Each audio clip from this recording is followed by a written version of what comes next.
Alhamdulillahirabbil alamin wa afdalus salati wa atamut taslimi ala sayyidina Muhammadin wa ala alihi wa sahbihi ajma'in. Rabbi shrah li sadri wa yassir li amri wahlul 'uqdatam min lisani yafqahu qawli. Subhanaka la ilma lana illa ma 'allamtana innaka antal alimul hakim.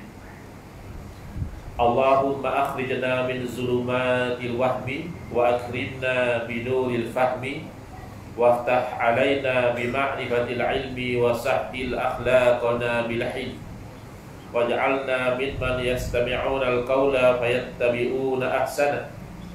Allahumma ati nufusana taqwaha wa zakkiha anta khairu man zakkaha anta waliyuha wa maulaha. Allahumma arinal haqqa haqqan warzuqna ittiba'ah wa arinal batila batilan warzuqna ijtinabah. Allahumma anfa'na bima 'allamtana wa 'allimna ma yanfa'una wa zidna ilman wa huda. Amma ba'd.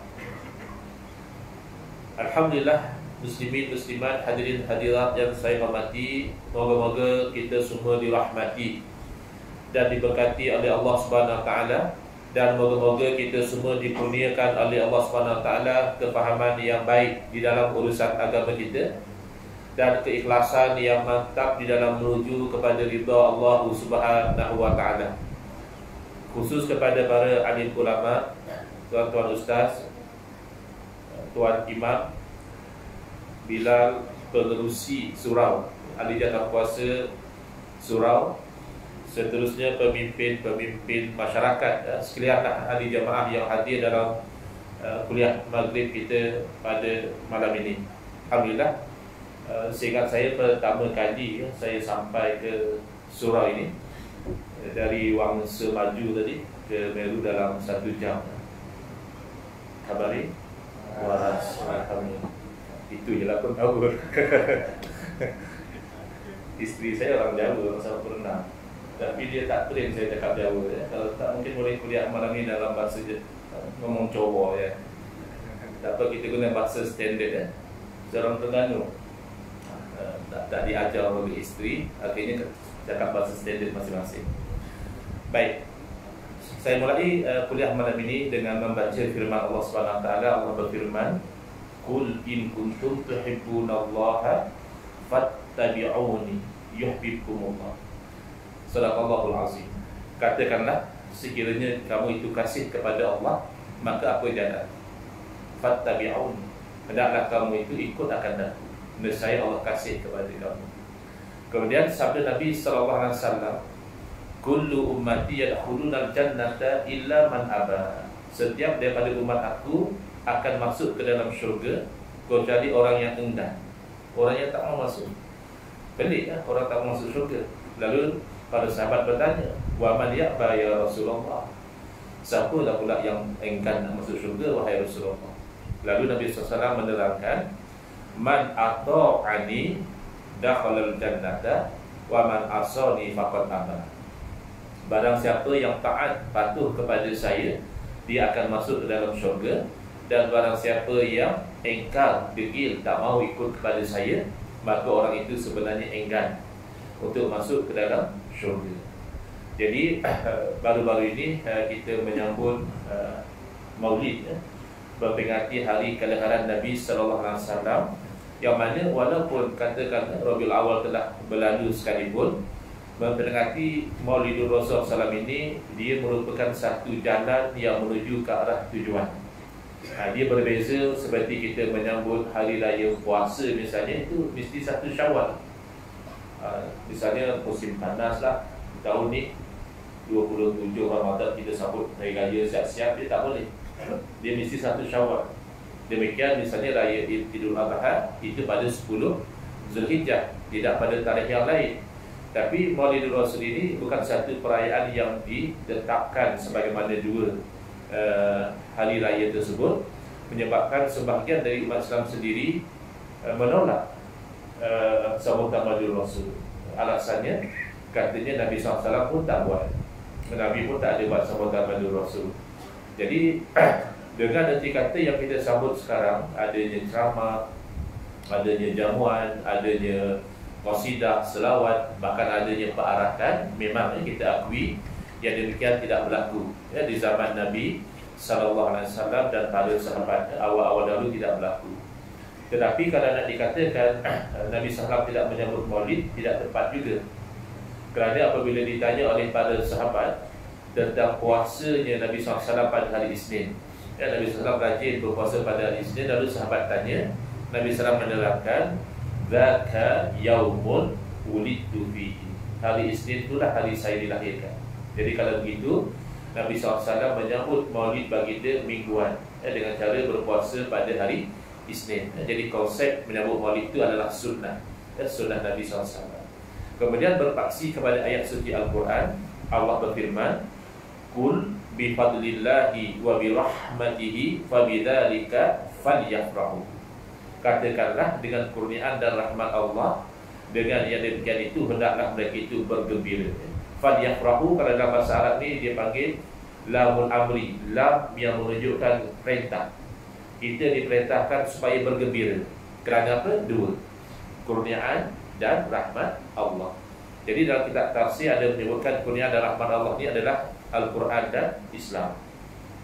Tetapi sepupu Nabi, iaitu Sayyidina Abdullah bin Abbas radhiyallahu anhu, menerangkan bahawa rahmat dalam ayat tersebut merujuk kepada Nabi SAW sendiri. Yang dikatakan rahmat Allah itu adalah Nabi. Kerana ini berpadu kepada ayat yang lain, "Wa ma arsalnaka illa rahmatan lil alamin." Tidaklah kami utuskan kamu, yakni Nabi SAW, kecuali menjadi rahmat kepada sekian alam. Jadi Nabi itulah rahmat.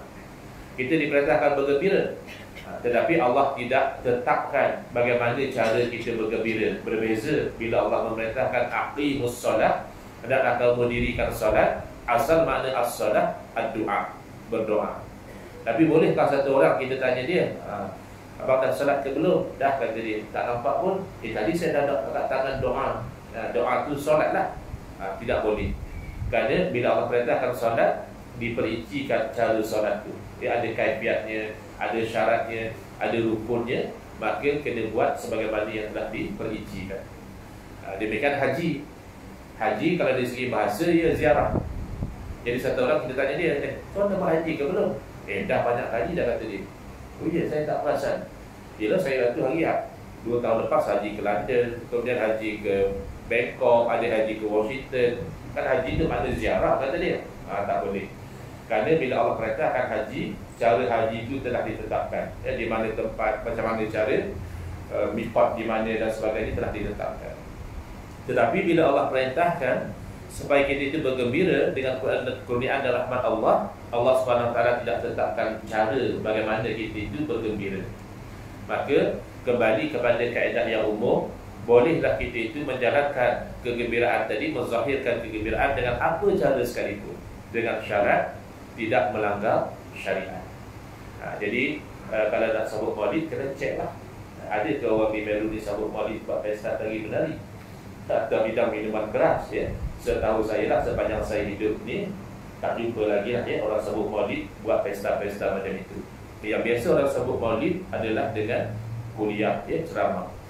Baik, ada satu hadis yang menjadi panduan kita dalam perkara ini adalah sabda Nabi SAW, "Man ahdatha fi amrina hadha ma laisa minhu fahuwa raddu." Barang siapa yang mengada-adakan satu perkara baru dalam urusan kami ini, yakni urusan agama, yang bukan dari agama, maka ianya tertolak. Jadi berdasarkan hadis inilah kita menilai amalan-amalan yang kita lakukan ini dari segi agamanya boleh atau tak boleh. Kerana kalau bukan dari agama, tertolak. Menariknya, hadis ini juga digunakan oleh sebahagian dari kawan-kawan kita untuk menolak apa sahaja yang baru. Maulid tak boleh sebab Nabi tak buat ya. Selawat sambil salam pun tak boleh, katanya Nabi tak buat. Selawat selang tarawih, ya Nabi tak buat. Baca Yasin malam jemaah, ya Nabi tak buat. Berzikir ramai-ramai pun dia kata Nabi tak buat. Imam baca doa, makmum aminkan juga, dia kata Nabi tak buat. Jadi antara bid'ah yang buruk yang dilakukan oleh sebahagian umat Islam sekarang adalah mengharamkan sesuatu perkara semata-mata kerana Nabi tak buat. Ini bukan sikap Nabi SAW. Nabi sendiri tidak mengharamkan semua perkara yang bagi dia tak buat. Hanya perkara yang bercanggah dengan syariat saja bagi dia larang. Baik. Oleh kerana salah faham ini mula merebak, saya tak pastilah kalau di Meru sudah ada atau belum, tapi kalau di KL itu biasa. Banyak amalan-amalan kita itu dilarang, dimarahi, disanggah, alasannya Nabi tak buat. Maka kita kena jelaskan, sesiapa yang melarang umat Islam melakukan satu perbuatan semata-mata kerana perbuatan itu tidak dilakukan oleh Rasulullah SAW, jangan buat, kata dia. Kita tanya kenapa? Nabi tak buat. Kalau begitu, dia telah langgar nombor satu, Al-Quran. Yang kedua, dia telah langgar hadis Nabi SAW. Dan yang ketiga, dia telah membakul sampahkan ilmu yang dipegang oleh para ulama, namanya ilmu usul fiqh. 3 benda dia langgar.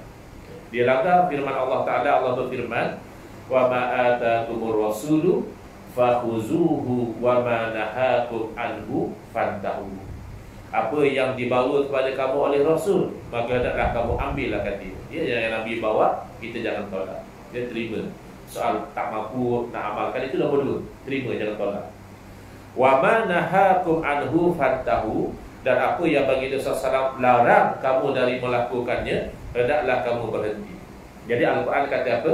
Yang Nabi larang, kita jangan buat. Yang Nabi tak buat, belum tentu. Jadi orang ini memandai-mandai. Dia kata tak. Bukan yang Nabi larang saja kita tak boleh buat. Yang Nabi tak buat pun kita dah tak boleh buat. Mana dari? Ini salah faham. Ini memandai-mandai. Dan bercanggah dengan hadis Nabi SAW bersabda, ma nahaitukum anhu fajtanibu. Apa yang saya telah larang kamu daripada melakukannya, hendaklah kamu jauhi. Apa yang Nabi SAW kata? Apa yang saya larang. Nabi tak kata apa yang saya tak buat. Ya. Memang kita tidak nafikan, ya. Memang ada benda-benda yang Nabi SAW tak buat, memang haram pun. Contoh yang mudah, minum arak. Nabi SAW tak minum arak. Dan memang kita semua tahu minum arak hukumnya haram.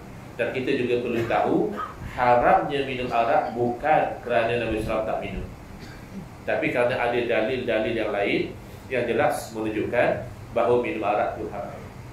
Semata-mata Nabi tak buat, boleh jadi tak haram. Contoh, satu masa dihidangkan kepada Nabi SAW daging tok. Kalau saya tahu tok apa dia?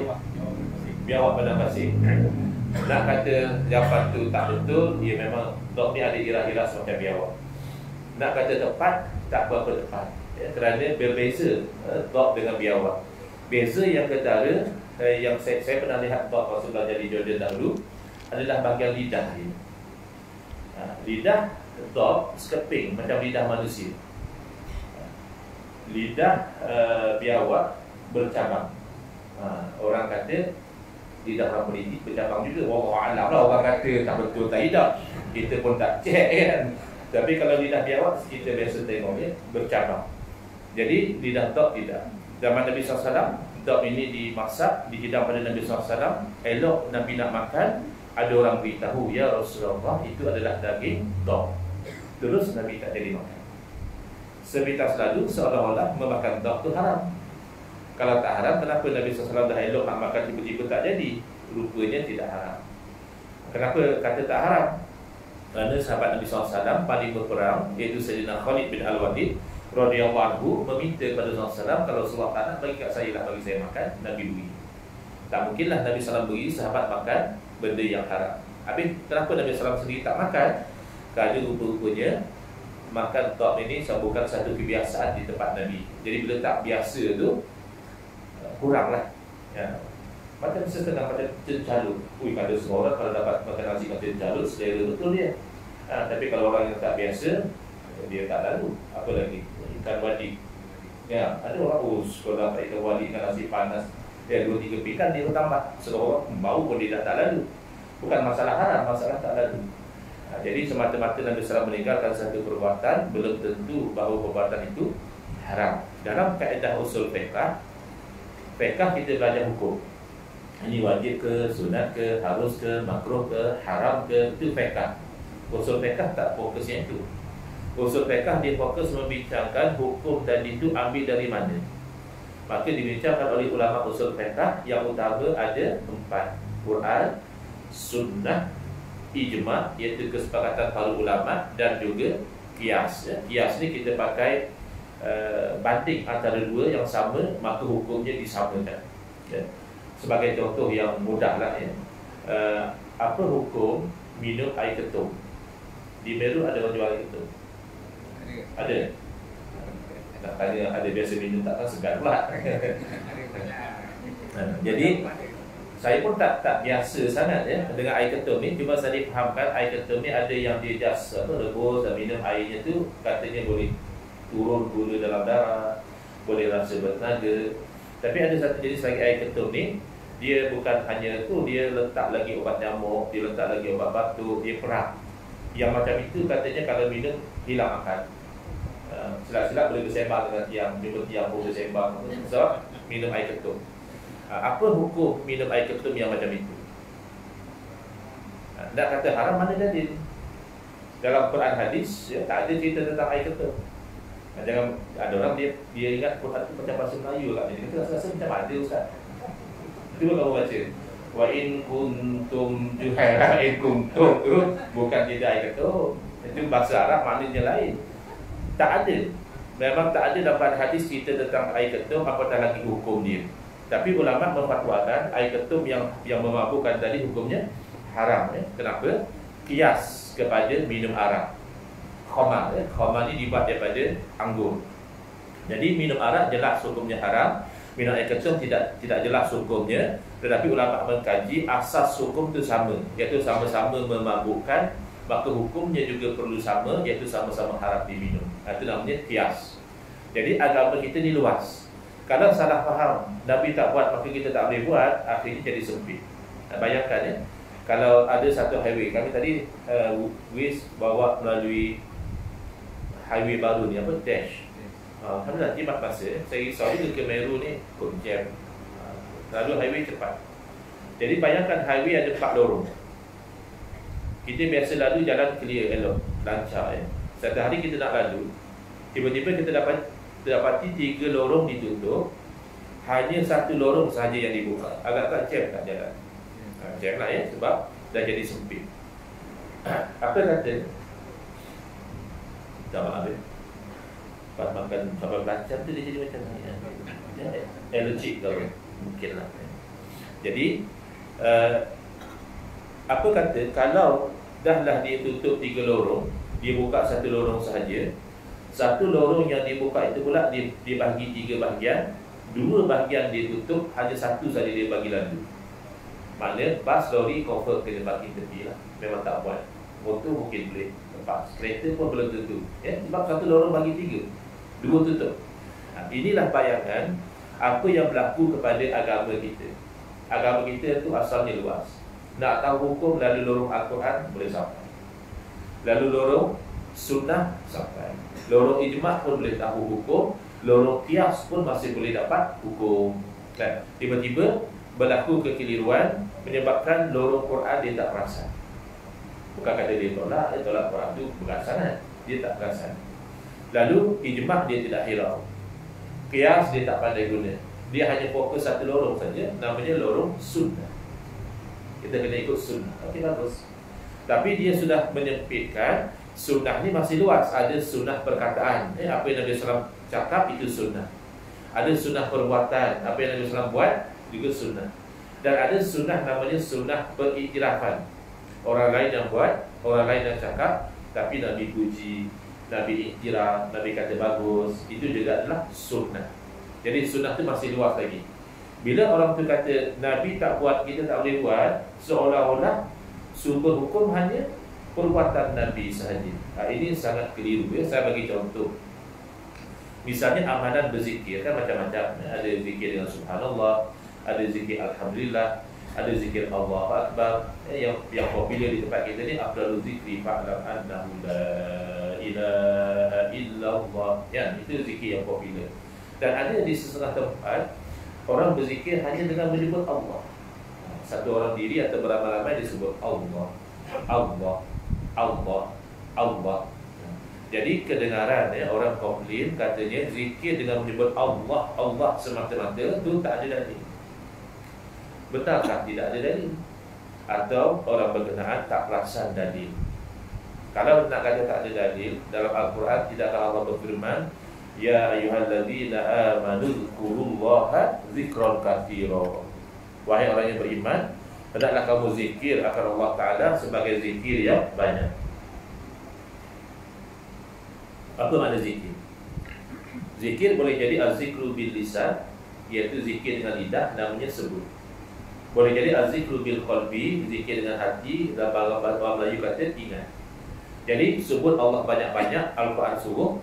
Ingat Allah banyak-banyak juga, Al-Quran suruh. Jadi bila orang sebut Allah, Allah, Allah, telah beramal dengan dalil Al-Quran. Wadhkurisma rabbika bukrata wa asila. Sebutlah nama Tuhanmu pagi dan petang. Apa nama Tuhan kita?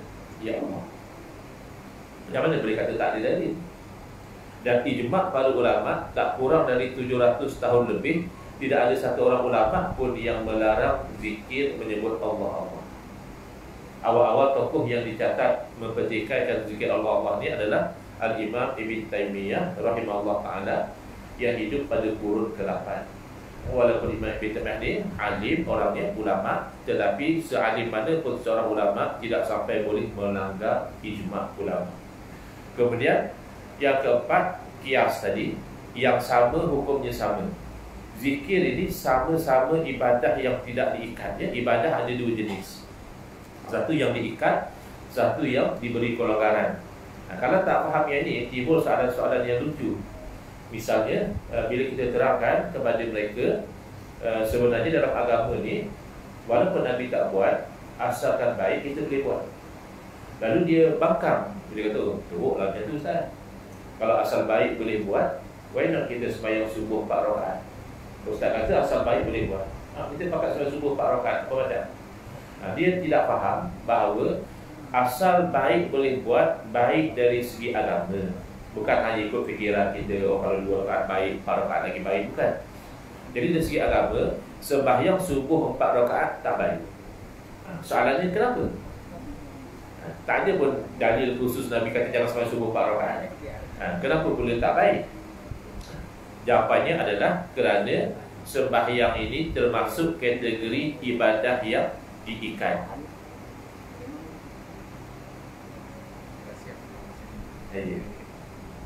Semua okey kan? Tak ada masalah. Okey. Baik, jadi kita teruskan. Jadi ibadah yang diikat tak boleh kita lakukan berbeza dari ikatan. Contoh, solat diikat dengan waktu. Oleh kerana malam ni kita ada ceramah, maka para jemaah disyaratkan pukul 6.30 petang mohon sembahyang maghrib dan isyak siap-siap supaya ceramah kita berjalan lancar malam ni. Tak boleh. Dia ada waktu dia. Inna salata kanat 'alal mu'minina kitaban mawquta, ada waktu. Tapi solat walaupun diikat dengan waktu, tidak diikat dengan tempat. Nak solat di Meru boleh, di masa maju boleh, bahkan nak solat di Bangkok, di London, di mana pun boleh, asalkan masuk waktu. Berbeza dengan haji. Haji diikat dengan tempat. Tak boleh kita kata, oh sekarang ni susah, beratur nak pergi, dapat pergi haji itu panjang, tak umur 90 nanti baru dapat pergi. Makanya asalkan kita ikhlas, apa kata kita buat haji, katakan di Putrajaya ke, di mana ke, boleh tak? Tak boleh. Kerana haji mesti di Kaabah. Jangan kata ada satu ajaran di Pulau Pinang, nama ajaran Taslim, pengikut dia buat haji di Pulau Pinang. Itu bid'ah yang sayyi'ah, itu rekaat yang buruk. Kerana haji diikat dengan Kaabah. Jangan kata haji di Pulau Pinang, haji di Madinah tidak sah. Haji mesti di Kaabah. Wukuf mesti di Arafah, mabit di Mina. Ada yang diikat dengan bilangan. Contohnya macam tadi lah, sembahyang subuh diikat dengan 2 rakaat. Sengaja buat 1 rakaat, sengaja buat 4 rakaat adalah tidak baik. Sambungan insya-Allah selepas dari launan azan. Silakan.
Bismillah, alhamdulillah, wassalatu wassalamu ala rasulillah, amma ba'd. Baik, kita sambung lagi berbicara kita tentang jenis ibadah. Itu ibadah yang jenis diikat. Contohnya diikat dengan bilangannya. Jadi bilangan rakaat itu tak boleh kita ubah sesuka hati, ya. Boleh juga ubah tapi dengan izin syarak. Misalnya orang yang musafir, dia ubah sembahyang zuhur, asar dan isyak dari 4 menjadi 2. Kenapa? Kerana itu dengan izin syarak, keringanan untuk orang musafir. Dia boleh kosong, dia boleh pendekkan sembahyang itu pun tak boleh kita pandai-pandai, ya. Oleh itu subuh kita buat 1 untuk musafir. Kalau tak boleh, subuh tetap 2. Atau maghrib kita kurangkan tak. Yang 4 boleh kurang jadi 2 untuk orang musafir. Tetapi ada ibadah yang tidak diikat, seperti zikir, selawat, baca Al-Quran. Ini ibadah juga. Doa ibadah. Dalam hadis Nabi bersabda, doa wal ibadah. Doa dia adalah ibadah, tapi dia tidak diikat. Berarti nak berdoa di mana tak ditetapkan. Di mana-mana kita boleh berdoa. Di masjid, di surau, di rumah, dalam kereta, di tepi padang, boleh doa. Nak berdoa bila masa boleh berdoa. Nak berdoa mestikah dalam bilangan tertentu? Tak mesti. Mestikah dengan yang walid daripada Nabi SAW? Tak mesti. Kalau doa dengan yang walid daripada Nabi, bagus. Dapat doa dan dapat ikut sunnah Nabi. Tapi doa dengan doa sendiri juga tak ada masalah. Misalnya kan sekarang ada orang doa anak berjaya dalam SPM. Itu memang tak jumpa lah sama Nabi mana ada SPM. Tapi tak salah, boleh saja. Ya Allah, bagilah anak-anak kami berjaya dalam SPM. Dah kan beberapa hari ini ada pula yang berdoa, ya Allah bagilah calon kami menang. Itu macam tu kan tak ada zaman Nabi SAW. Tapi tidak berarti otomatik menjadi haram, ya. Kalau haram itu kita mendoakan misalnya orang yang fasik, orang yang kafir itu naik menjadi pemerintah, itu haram dengan sebab yang mendatang, bukan kerana tak ada zaman Nabi, ya. Jadi ibadah yang tak diikat, iaitu ada pelanggaran. Misalnya kalau sembahyang tak ada wudu, dia tak sah. Tapi kalau berzikir tak ada wudu, masih okey. Berselawat tak ada wudu, bahkan orang Hid juga boleh amalkan selawat. Tapi orang Hid harap sembahyang. Jadi kena bezakan, ya, antara ibadah yang diikat dengan tidak diikat. Jadi berzikir dengan subhanallah boleh, alhamdulillah boleh, Allah Akbar boleh, berzikir dengan menyebut Allah juga boleh, ya, kerana ibadah yang tidak diikat.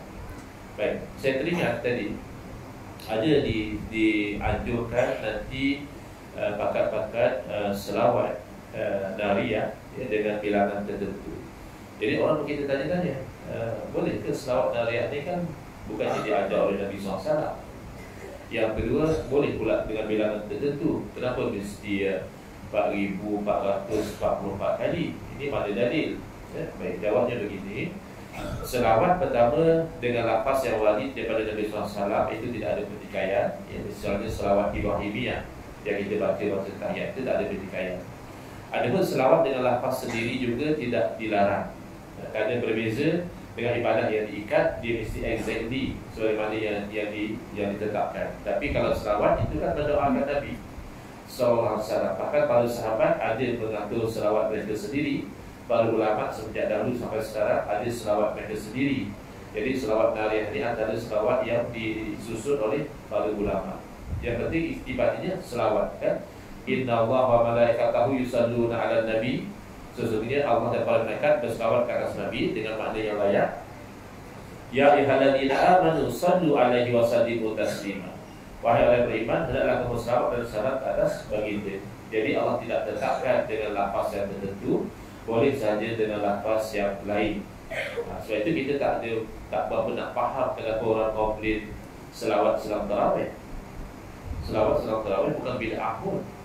Dia kata sahabat Maulid, dia bid'ah, kita akui benda baru. Adapun selawat itu dalilnya umum. Jadi bila Allah perintahkan selawat, Allah tidak tetapkan bila. Sebelum tarawih boleh selawat, sedang-sedang tarawih boleh selawat, lepas tarawih boleh selawat. Bahkan dalam hadis Nabi SAW memberitahu kepada seorang sahabat, lebih banyak kamu selawat itu lebih baik. Jadi tak ada masalah. Kembali kepada masalah tadi, kenapa 4,444? Padahal tidak ada pun dalam Quran hadis, ya. Jawapannya yang demikian, yang bilangan-bilangan yang ulama sebut itu biasanya berdasarkan pengalaman. nak ikut boleh, tak nak ikut pun tak ada masalah. Berbeza yang Nabi SAW sebut. Misalnya lepas sembahyang maghrib dan subuh, Nabi SAW beritahu, sebut la ilaha illallah wahdahu la syarikalah, lahul mulku wa lahul hamdu, yuhyi wa yumiitu wa huwa ala kulli syai'in qadir 10 kali. Allah berikan 10 kebaikan, Allah hapuskan 10 kejahatan, Allah naikkan 10 darajat, dan Allah jadikan perisai dari syaitan. Ini kita kata ilmu pendidik yang Nabi ajar, jadi perisai. Yang itu seelok-eloknya kita ikut. Maknanya 10 kali. Tapi kalau buat 5 tak boleh dosa. Tak adalah sampai berdosa. Kan kalau kamu tak sebut langsung pun tak berdosa. Kan benda sunat. Tapi kita bimbang tak dapat fadilat yang dijanjikan. Sebab Nabi sebut 10. Sama juga Allahumma ajirni minan nar 7 kali. Nabi SAW beritahu, sebut lepas maghrib ditakdirkan meninggal malam tu tak masuk neraka. Sebut lepas subuh Allahumma ajirni minan nar 7 kali, ditakdirkan meninggal siang hari itu juga tidak masuk neraka. Soalannya mungkin bunyi kasar sikit, tapi kita ni nak meninggal bila sebenarnya? 2 pilihan je. Tak siang ya malam, tak malam ya siang. 2 pilihan je masa untuk meninggal. Jadi kalau meninggal siang tak masuk neraka, meninggal malam tak masuk neraka, asbab Allahumma ajirni minan nar 7 kali, maka kita usahakan 7 kali. Begitu. Sebab memang Nabi SAW sebut begitu. Adapun yang ulama kata 4,454, 313, ini adalah pengalaman mereka mengamalkan. Mereka dapati bila selawat dengan selawat tersebut 4,454, sentiasa pengalaman mereka Allah perkenalkan hasrat dan tujuan mereka. Lalu mereka sebut bilangan tersebut. Bukan maknanya kata wajib berdosa tak 4,454, bukan. Pengalaman ulama ini boleh dijadikan sebagai panduan. Kod sebagaimana mereka itu digunakan oleh Allah ajar mereka setelah berselawat sekian banyak, kita juga digunakan ajar kita dengan berselawat sekian banyak. Itu cerita dia. Baik, kembali kepada masalah sambutan maulid tadi. Hadis tadi disalah fahami, bahkan kadang-kadang diterjemah secara tidak habis oleh sebahagian kawan-kawan kita. Man ahdasa fi amrina haza ma laisa minhu. Dia tak terjemah ma laisa minhu. Dia terus kata barang siapa yang mengada-adakan satu perkara baru dalam urusan agama ini, maka tertolak. Padahal ma laisa minhu itu kena terjemah apa yang bukan dari agama, baru tertolak. Kalau ianya ada asas dalam agama, tidak tertolak. Ini dipanggil mafhum mukhalafah dalam bahasa Arab, kefahaman secara terbalik. Saya bagi contoh mudah saja. Katakanlah pengerusi buat pengumuman pada satu majlis, kata pengerusi surau, lepas dari sembahyang isyak nanti dimohon pada jamaah yang berusia tidak lebih dari 40 tahun tunggu dalam masjid. Maksudnya itu pengerusi buat pengumuman ya. Jamaah yang berusia tak lebih 40 tahun tolong tunggu dalam surau, dalam surau. Lalu datang seorang jamaah umur dia sudah 60. Dia bertanya pada pengerusi, macam saya ni dah 60, nak kena tunggu ke tak? Jadi mesti cakap, kan tadi saya dah ada buat pengumuman. Jadi jawab orang tersebut, dia kata, yelah, pengurusi cakap yang tak lebih 40 sila tunggu. Yang lebih macam saya, pengurusi tak cakap pun kena tunggu ke tak. Jadi tentulah dalam hati pengurusi lah, faham lah. Kalau dah saya kata yang kurang 40 sila tunggu, berarti yang lebih 40 tak payah tunggu. Begitulah, bila Nabi SAW bersabda, buat satu perkara baru yang bukan dari agama tertolak, maka perkara baru yang ada asas dalam agama itu tidak tertolak. Maka kita buat sambutan maulid ini, pertama asasnya Nabi sendiri sabut secara mingguan. Yang kedua, Allah SWT itu bergembira dengan rahmat Allah. Yang ketiga, secara spesifik, sambutan yang selalu kita buat adalah melalui kita panggil ceramah maulid. Ceramah maulid ni apa dia? Kebanyakannya tazkirah, bagi peringatan. Jarang ceramah maulid orang buka kitab. Kalau Musannifu rahimahullah ta'ala itu jarang. Selalu orang cerita yang benda yang tak tahu. Cuma ingatkan balik Nabi SAW lahir bila, macam mana sejarah hidup baginda, ibu bapa sudah meninggal dunia ketika baginda masih kecil, bahkan bapa meninggal sebelum lahir lagi. Kemudian baginda itu ada kelebihan, sebelum diangkat menjadi Nabi pun orang gelar Al-Amin, kerana baginda ini orang yang sangat amanah. Kemudian bila baginda sudah diangkat menjadi Rasul, antara dakwah baginda pergi ke Taif menjadi orang masuk Islam, bukan saja tak beriman, bahkan baginda dihalau, dibaling dengan batu sehingga berdarah, sehingga darah itu mengalir ke kaki. Kalau kita kena macam itu, ya kita terus doakan hancur. Kita kena kutuk dalam Facebook itu, kita dah doa macam-macam ke orang juga. Tapi Nabi SAW tidak kena macam itu. Apa yang Nabi doa? Allahumma hdi qaumi fa innahum la ya'lamun. Ya Allah, berilah hidayah kepada kaum saya, sesungguhnya mereka tidak mengetahui. Jadi bila kita dengar dengan macam itu, di saya mata kita, sebab dada kita, isah rasa kita, bertaubat kita, kembali kepada ikut sunnah Nabi SAW, maka ini minhu, ini termasuk dari agama. Fazakir fa inna zikra tanfa'ul mu'minin. Bagilah peringatan, kerana peringatan itu memberi manfaat pada orang mukmin. Yang kedua, selalunya sama-sama Madinah Rasul adalah diadakan jamuan. Jadi tak pastilah kalau surah ada buat jamuan atau tidak. Tapi saya dah awal tadi nampak ada buat plastik. Oh, insyaAllah ya, ini mungkin ada peluang ya. Berkat ke apa saya tak pastilah. Yang pasti jamuan itu adakah dari agama atau tidak, jelas dari agama. Banyak ayat dan hadis yang menggalakkan kita itu menjamu makan. Salah satunya bila Nabi SAW sampai ke Madinatul Munawwarah, Nabi bersabda, afsus salam, sebarkan salam, wa aqimut ta'am, dan jamulah makan, wa sallu bil lail wa nasu niyam, dan sembahyang pada waktu malam hal keadaan orang sedang tidur. Ya, yakni salat tahajud. Kita ni bukan tak mahu tahajud ya, tapi kerapnya tak berjejud. Jadi yang mudah untuk orang kita ni adalah jamu makan. Dan jamu makan ini dari agama. Selawat jelas dari agama kan. Khatib baca tiap-tiap khutbah. Yang kedua, dalil selawat. Yang seterusnya qasidah. Qasidah ini kan mengalurkan nasyid dan sebagainya. Hukum asal qasidah harus boleh berubah jadi haram kalau ada lirik-liriknya yang tak bagus, atau mungkin berqasidah itu tak untuk aurat. Tapi setakat saya tengok qasidah-qasidah seperti Maulid, liriknya memuji Allah, memuji Nabi, memuji Al-Quran dan sebagainya, itu dapat pahala. Kerana memuji yang layak dipuji kan dapat pahala. Bahkan kalau memuji Rasul, Allah sendiri puji, innaka la'ala khuluqin azim.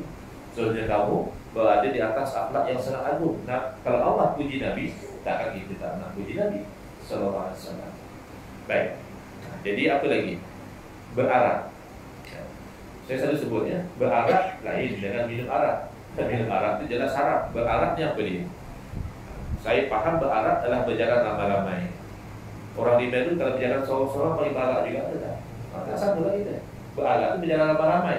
Apa hukum berjalan ramai-ramai? Dia harus boleh berubah menjadi haram. Misalnya berjalan ramai-ramai itu tak tutup aurat, berjalan ramai-ramai itu hingga langgar, habis kedai-kedai orang berjalan terbalik sayur ikan dia, itu haram kerana sebab yang mendatang. Tapi semata-mata jalan ramai-ramai, agama tidak larang.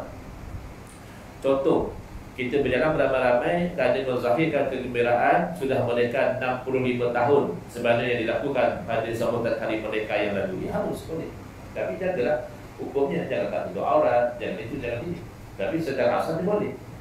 Apatah lagi kita berjalan beramai-ramai menzahirkan kesyukuran atas kelahiran insan yang menjadi rahmat kepada sekian alam, Nabi kita, kekasih kita Nabi Muhammad SAW, maka itu dapat pahala daripada sudut menzahirkan kegembiraan atas insan yang sebenarnya kita itu cintai. Nabi SAW bersabda, la yu'minu ahadukum hatta akuna ahabba ilahi min walidihi wa waladihi wa nasi ajma'in.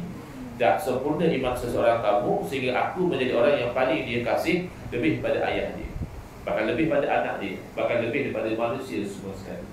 Jadi sambutan Maulid ini tidak lain tidak bukan hanyalah wasilah, jalan membawa kepada tujuan supaya kita itu kasih kepada Nabi sallallahu alaihi wasallam. Bagaimana nak kasih kalau ingat atau tidak?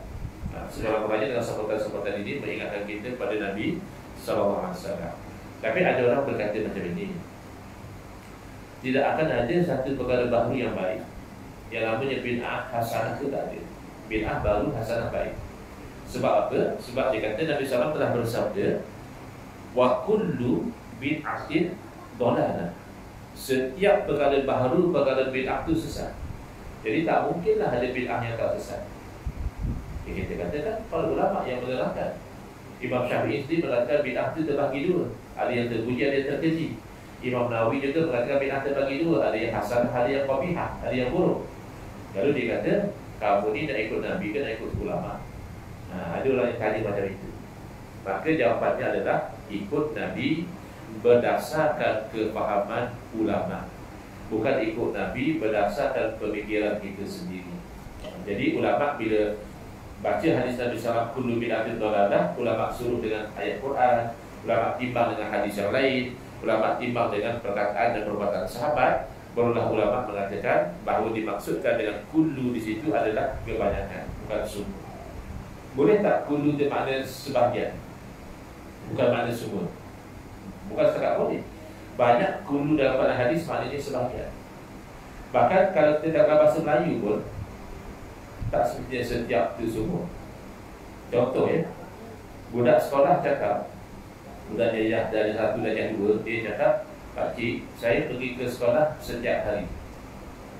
Padahal seminggu 5 hari je dia pergi ke satu ahad, dia tak pergi pun. Kan satu ahad sekolah tak buka. Adakah budak tadi berbohong kalau dia kata saya pergi sekolah setiap hari? Tak, betul lah tu. 5 hari seminggu, hari sekolah dia pergi, itu sudah boleh dikata setiap hari. Contoh dari ayat Quran, Allah berfirman, "Wa kana wara'ahum malikun ya'khudhu kulla safinatin ghasba." Ya, adalah di sana seorang raja yang mengambil setiap sampan sebagai rampasan. Kalau kita baca secara sepintas lalu, maknanya raja ni tak ada sampan yang dia tak ambil. Kulla safinah makna setiap sampan. Ini kisah dalam surah Al-Kahfi ya. Nabi Musa AS nak menuntut ilmu daripada Nabi Khidir AS. Nabi Khidir letak syarat. Bila Nabi Khidir kata, tak payahlah, kamu tak akan sabar belajar dengan saya.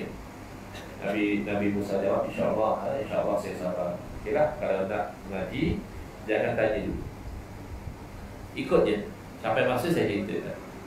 Tapi Nabi Musa AS sebagai seorang Rasul tak tahan tengok benda yang pada zahir syariat salah. Contoh, naik sampan, Nabi Khidir lubangkan sampan itu. Kan rosakkan hati benda orang tak salah. Lubang sampan tak sama macam lubang rumah. Lubang sampan kalau masuk air kan tergelap, bahaya. Lalu Nabi Musa komplit. Akhirnya Nabi Khidir terangkan, saya nak rosakkan sampan itu ada sebab. Sebabnya adalah ada di sana raja yang zalim. Rajanya mengambil setiap sampan sebagai rampasan. Kalau ikut zahirnya, setiap sampan mana semua. Tapi sepakat ahli tafsir mengatakan tidak.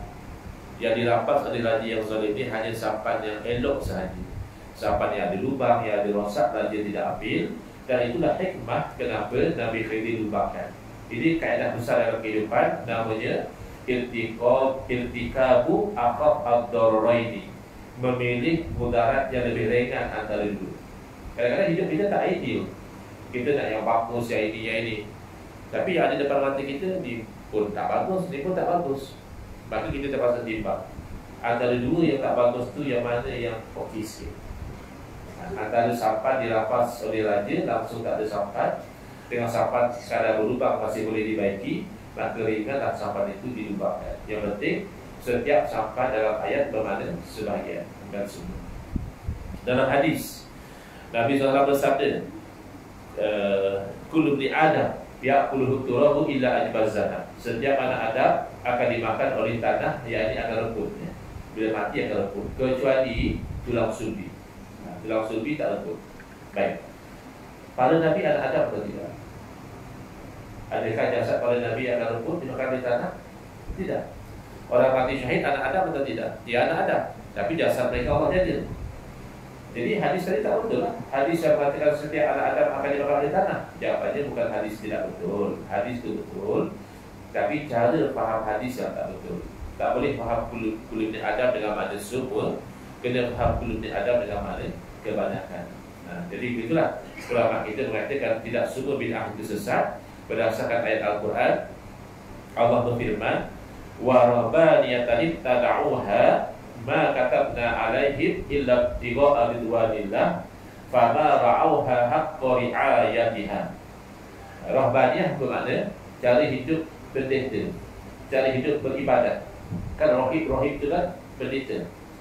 Jadi Allah sebut ibtada'uha, cara hidup macam itu adalah perkara bid'ah yang orang Nasara buat. Ma katabnaha alaihim, kami tak tetap mereka hidup macam itu, tidak. Mereka yang buat bid'ah. Kenapa mereka buat bid'ah itu? Ila ibtigha'a ridwanillah, nak dapat ridha Allah. Kerana pada zaman itu pemerintah bergelumang dengan maksiat. Pengikut Nabi Isa AS, orang Nasara menjalankan amal ma'ruf nahi munkar, larang jangan buat maksiat. Bukan saja larangan itu tidak diikuti, yang menasihati dibunuh, yang bagi nasihat dibunuh. Jadi yang selamat dari tragedi itu tersepit. Kalau hidup dalam masyarakat, biar masyarakat berlumah dengan maksiat, agama rosak. Kalau hidup dalam masyarakat, larang masyarakat dari maksiat, agama melayang. Jadi akhirnya mereka buat satu inovasi, mereka duduk jauh dari masyarakat. Jadi di pinggir gunung, di pinggir hutan dan beribadat. Maka Allah keji mereka bila mereka tinggalkan bid'ah. Maka kata Imam Qurtubi rahimahullah ta'ala, inilah dalil bahawa setiap perkara baharu dinamakan bid'ah, dan sayugia bagi orang yang melakukan bid'ah yang baik, dia kena terus lakukan. Kerana orang-orang Nasara, dia sudah buat bid'ah yang baik, dia tinggal, Allah label dia sebagai orang fasik. Maknanya ada bid'ah yang baik dengan nas Al-Quran. Sebab itulah ulama menimbangkan hadis tadi bermakna sebahagian. Ada banyak lagi lah dalil-dalil yang lain, tapi saya berpada setakat itu. Tetapi ada juga orang yang membid'ahkan benda yang bukan bid'ah. Yang tadi kita kata sabuk maulid memang bid'ah, tapi bid'ah yang ada asas dalam agama. Tapi kalau seumpama misalnya selawat selang tarawih, itu bukan bid'ah. Sebab selawat memang disuruh dan tidak ditetapkan. Orang yang melarang selawat selang tarawih itu dia buat bid'ah, kerana dia melarang sesuatu yang agama tidak larang. Di zaman Salafus Saleh, orang-orang di Makkah sedang tarawih itu, apa yang mereka buat? Mereka pun tarawih zaman dulu panjang. Kita duduk main juzuk amal, baca juzuk amal. Orang di sana baca Baqarah, Ali Imran, Nisa. Jadi lepas Arafah itu letih rehat. Tapi orang zaman sahabat, mereka kan rajin ibadat. Masa rehat juga mereka tak nak sunyi dari ibadat. Jadi apa yang mereka buat? Mereka tawaf sunnah. Padahal tidak ada dalil khusus Nabi suruh tawaf ketika sedang tarawih. Tapi kan tawaf itu dibenarkan bila-bila masa. Pasal kita sahabat. Jadi Salafus Saleh di Madinah, mereka rasa cemburu kerana saudara-saudara mereka di Makkah dapat pahala lebih, dapat pada salat tarawih, dapat pada tawaf sunnah. Tapi mereka nak tawaf tak boleh, kerana tawaf hanya di Kaabah. Madinah tidak ada Kaabah. Maka apa yang mereka buat? Mereka solat sunat 4 rakaat. Yang ringan lah, yang tarawih itu panjang. Sebenarnya nak tunggu tarawih start balik, mereka solat sunat 4 rakaat. Ada 4 kali break, jadi 4 kali 4 16. 16 tambah 20 tarawih 36. Sebab itu dalam mazhab Imam Malik ada satu pandangan mengatakan tarawih 36 rakaat. Pada tengok amalan orang Madinah pada masa itu. Jadi kita ni nak tawaf memang tak boleh. Bukan di Kaabah. Nak semayang 4 rakaat, bukan kata kita tu malas je, tapi tak rajin.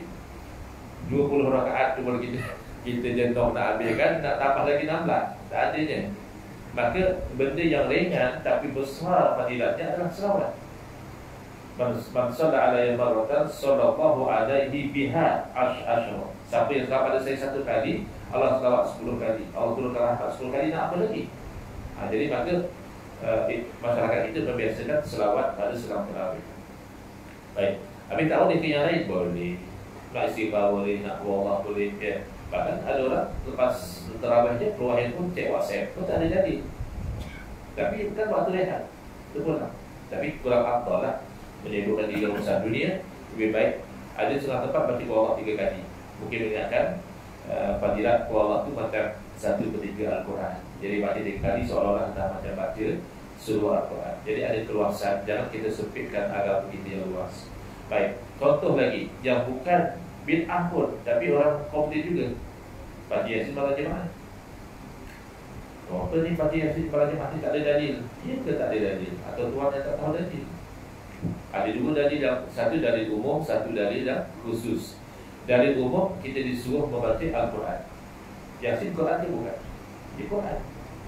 Maka bila kita baca Yasin malam jemaah ke malam Khamis ke malam waktu pun, kita beramal dengan dalil menyuruh kita baca Quran. Tapi kenapa malam jemaah? Apa tak malam lain? Ada sebabnya. Antara sebabnya adalah hadis daripada Nabi SAW, man qara'a surat Yasin lailatal jum'ati ghufira lahu aw asbaha maghfuran lahu. Barang siapa yang membaca surah Yasin pada malam Jumaat, diampunkan dosanya. Kata berpagi-pagi dia besok ni dalam keadaan dosanya telah diampunkan. Tapi hadis itu dhaif besar. Ya, dhaif. Bukan palsu. Bukan kata dia amal hadis dhaif. Siapa kata? Siapa yang kata hadis tak ada amal? Imam Nawawi rahimahullah menyebutkan dalam kitab Al-Azkar dan kitab-kitab yang lain adalah sepakat para ulama daripada kalangan pakar hadis, pakar fiqh dan pakar bidang-bidang yang lain bahawa harus bahkan digalakkan beramal dengan hadis yang sahih. Tapi pada tempat dia, iaitu fadilat ataupun menggalakkan ataupun menurunkan dan supaya dengan itu boleh. Kan boleh kecoh. Cerita Nabi SAW di dunia, api di Parsi padam. Ada kawan kata, ini apa ni? Ya, hadis ni tak betul. Ya, ulama menilai hadis itu dhaif. Jadi hadis itu hanya menceritakan kelebihan Nabi. Ya, bahawa bila kita lahir apa pun tak padamkan. Kalau kita dalam blackout tadi itu nasiblah. Ya. Tapi ini api yang sudah 1000 tahun katanya tak padam, Nabi lahir padam. Ini satu kelebihan. Jadi dhaif menceritakan kelebihan tak ada masalah. Kalau tidak dengan hadis itu, maka itu solat di sana berkelebihan. Apa logik di belakang beramal dengan hadis dhaif ini? Logiknya adalah kita wajib beramal dengan perintah Allah. Perintah Allah terkandung dalam utamanya Quran dan Sunnah. Baik, soalan, macam mana kita tahu kata Quran itu Quran? Ini ayat Quran, mana kita tahu? Tak turun pada kita Quran. Dan bukan Nabi SAW sampaikan kepada kita direct. Jawabnya melalui kekhabaran. Kan? Tuk guru kita yang ajar kita Quran, bukan kita ambil pada Nabi. Tuk guru kita juga tak ambil pada Nabi, dia ambil pada guru dia. Jadi perkhabaran tentang Al-Quran ini dipanggil mutawatir. Dikhabarkan oleh bilangan yang ramai. Sekira-kira tak mungkinlah selama itu tersilap, terlupa. Ya, maka kita yakin Quran semuanya mutawatir. Apa tak boleh satu orang petikai ini perkataan ini bukan Quran tu, tak boleh. Itu boleh bawa pada kufur. Kerana dah yakin ini daripada Nabi SAW. Jangan kata Quran hadis. Perkhabaran biasa pun kalau orang ramai bagi tahu, kita yakin. Contoh, Parlimen dah buka atau belum? Dah. Mana tahu? Mana tahu Parlimen dah buka? Ada dengar sendiri ke? Daripada mulut Perdana Menteri? Tak, kita tak ada di tempat kejadian. Ada baca sendiri ke? Watikah daripada siapa? Tak ada. Yakin tak Parlimen dah buka? Ya, yakin. Sebab semua orang pun cakap benda yang sama. Takkan semua pakai berbohong semua. Itu namanya mutawatir. Bukan kita Quran hadis pun, kita paling berubah pun kita yakin. Kerana bilangannya ramai. Cuma hadis Nabi SAW ada yang mutawatir, banyak yang tidak mutawatir. Yang mutawatir itu selesai. Ini memang hukum daripada Nabi. Yang tidak mutawatir itulah dinamakan ahad. Mungkin seorang perawi, mungkin 2 orang. Jadi yang tak ramai ini boleh jadi tak ramai ini tersilap. Boleh jadi. Boleh jadi tak diterlupa, ya boleh jadi. Maka ada keraguan. Yang hadis yang bukan mutawatir ini memang daripada Nabi tak atau bukan. Bila ada keraguan itulah ulama hadis terpaksa bekerja lebih. Yang mutawatir tak payah kerja lebih dah, selesai ini daripada Nabi SAW. Tinggal nak faham apa maknanya, apa maksudnya. Tapi kalau yang ahad, ulama terpaksa kaji kualiti perawi ini. Adakah dia diingat ingatannya kuat, orangnya sifah, boleh dipercayai atau bagaimana. Kalau kualiti perawinya bagus, sanad pula bersambung, tak ada putus. Kadang-kadang sanad putus. Dia tabi'in, tapi dia kata dia terus sebut nama sahabat. Memang sedang itu sahabat. Ada putus kat mana-mana. Tapi kalau kualitinya bagus, sanad juga bersambung, maka kemungkinan besar itu hadis daripada Nabi sallallahu alaihi wasallam. Itulah yang ulama istilahkan sahih. Tapi kalau mungkin perawinya itu dia tak baca orangnya terlupa, kadang cakap macam ni, kadang cakap macam lain, ataupun sanad terputus di mana-mana, maka kemungkinan itu dikatakan oleh Nabi SAW itu tidak sebagus hadis sahih. Masih ada kemungkinan Nabi kata, tapi tak sebagus hadis sahih. Ini dipanggil hadis sahih. Ini secara asas saja. Maka oleh kerana kemungkinan itu masih ada, sebab itulah dalam perkara kelebihan beramal, nak cerita tentang menggalakkan, menurunkan, ulama benarkan, bahkan galakkan. Logiknya sebagaimana kita sudah memandu kereta dengan laju. Orang kalau dah kereta Mercedes BMW, takkan nak bawa 80, 110 pun tak sedap. Highway pula tu. Ya. Maka kalau kereta tu dah sedap, paling tidak 16, 18 baru stesen. Kan? Tiba-tiba tengah sedap bawa 16, 18, tengok ada kereta daripada belah sana, dia bagi pin, dia bagi lampu cahaya, nampak pin lagi. Kita pun apa kita buat? Kita slow. Seluruhnya kita dengan nampak cahaya itu sebenarnya beramal dengan perkabaran yang dhaif. Sebab belum pasti dia bagi pin tu ada speed trap pada apa. Dia mungkin bagi pin surat nama potong. Kan ada seorang nama, pastikan malam Jumaat, malam lain jangan baca Yasin. Itu tak betul. Mana dari baca Yasin tak ada malam lain? Kan tak ada. Adapun dia kata kalau nak baca Quran malam Jumaat, pastikan Yasin saja. Jangan pandai-pandai baca surah lain. Itu tak betul lah. Surah apa pun boleh baca malam Jumaat. Jadi yang diamal oleh masyarakat kita sebenarnya adalah mengistiqamahkan diri. Dan ini diharapkan termasuk dalam hadis ahabul a'mali ila Allah adwamuha wa in qalla. Sekasih-kasih amalan kepada Allah yang paling berkekalan walaupun sikit. Sikitlah tu bagi Yasin dia baca-bacalah tahfiz sekali, baca Al-Mulk, baca Waqiah, ya. Sikitlah tu seminggu sekali. Baca-bacalah hari-hari Yasin, kenapa baca-baca Jumaat saja? Tapi kenapa nanti istiqamahkan juga mengharapkan menjadi sekasih-kasih amalan. Kerana yang paling berkekalan itu Allah kasih walaupun sedikit. Jadi saya ini diberitahu kuliah saya habis pukul 9 ya, insyaAllah. Cuma saya nak tekan break tu nak tahu juga ada macam buka pada soalan atau tak payah ceramah. Okey, nak buka. Saya nak timing ya, supaya tak lebih pada waktu yang diberikan. Okey. Sebelum saya buka pada soalan ya, saya nak gunakan sedikit masa untuk sunnah Nabi pada 3 cabang utama kehidupan kita. Ya. Yang pertama cabang akidah.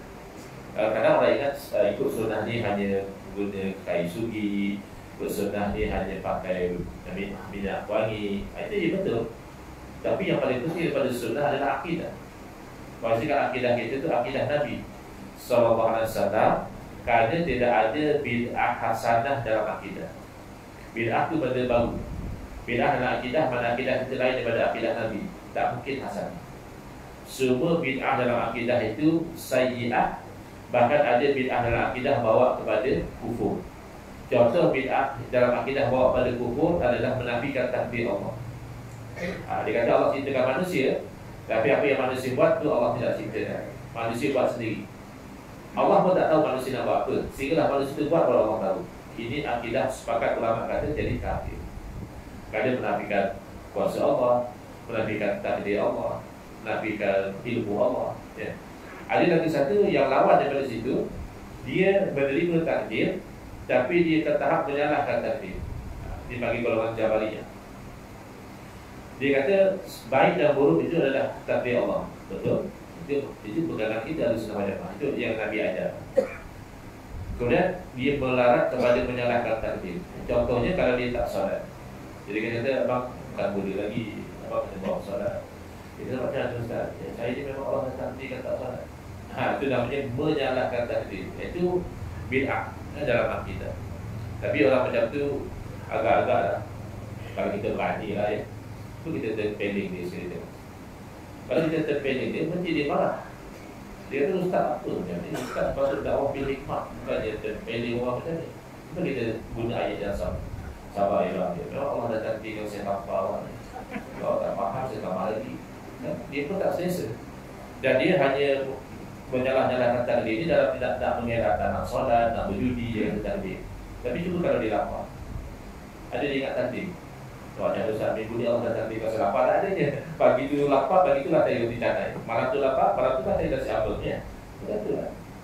Tapi tiba-tiba pak solat katanya takdir pula Allah takdirkan dia tak solat. Ini contoh bid'ah dalam akidah. Maka para ulama mempermudahkan kita memahami akidah Nabi SAW dengan menyusun pengajian tauhid sifat 20. Ada orang kata bid'ah, mana ada sifat 20 sama Nabi. Kemudian dia kata ini banyak guna akal. Tak betul ni. Ini ilmu falsafah Yunani. Baik. Yang bid'ah itu bukan ilmunya. Yang bid'ah itu hanya penyusunan. Biasalah penyusunan datang kemudian. Kita belajar rukun sembahyang macam mana? Ingat lagi tak? Ustaz kita ajar rukun sembahyang 13 perkara. Pertama niat, kedua berdiri betul, ketiga takbir, keempat baca Fatihah dan seterusnya. Adakah zaman Nabi ajar begitu? Ada cara pakai belajar sembahyang pertama niat, kedua? Tak ada. Tapi adakah zaman Nabi orang sembahyang tidak takbir, tidak berdiri, tidak baca Fatihah? Isinya ada. Sama juga zaman Nabi, ada ke sahabat belajar tajwid ini tidak rabbi guna ila rabbi launa ma'alid sukun dan sebagainya, tak ada. Tapi tajwidnya ada, bacaan elok tu ada. Demikianlah menyusun pertama wujud, kedua kidam, ketiga bakok itu tak ada zaman Nabi. Tapi beriman dengan perkara itu ada. Adakah zaman Nabi SAW sahabat tidak percaya Allah wujud? Tidak mungkin. Berarti bila ditanya pada saya di Terengganu, di negeri saya sendiri, adakah sahabat dulu tolak sifat 20? Saya kata mustahil. Tak percaya, awak bilang satu-satu. Menolak wujud berarti mengatakan Allah tak wujud, kafir. Kidam, menolak kidam mengatakan Allah dulu tak wujud, sekarang baru wujud, kafir juga. Bakok mengatakan Allah sekarang wujud, satu masa Allah akan binasa, nantinya jadi kafir. Mukhalah tu tak ada hawadisi, Allah tak sama seperti makhluk. Dia kata Allah sama je macam makhluk, syirik. Ya, apa lagi? Qiyamun ala binafsihi, dia kata tak Allah berhajat pada makhluk. Jadi sebenarnya inti pada surat 20 itulah yang ulama gali daripada Quran dan Sunnah. Tak mungkin orang itu menolak salah satu daripada sifat 20. Tapi sifat 20 banyak guna akal. Ustaz, siapa kata Islam tak guna akal? Allah berfirman, apalah tak kidun, kenapa kamu tidak guna akal? Apalah tetafakkarun, kenapa kamu tidak berfikir?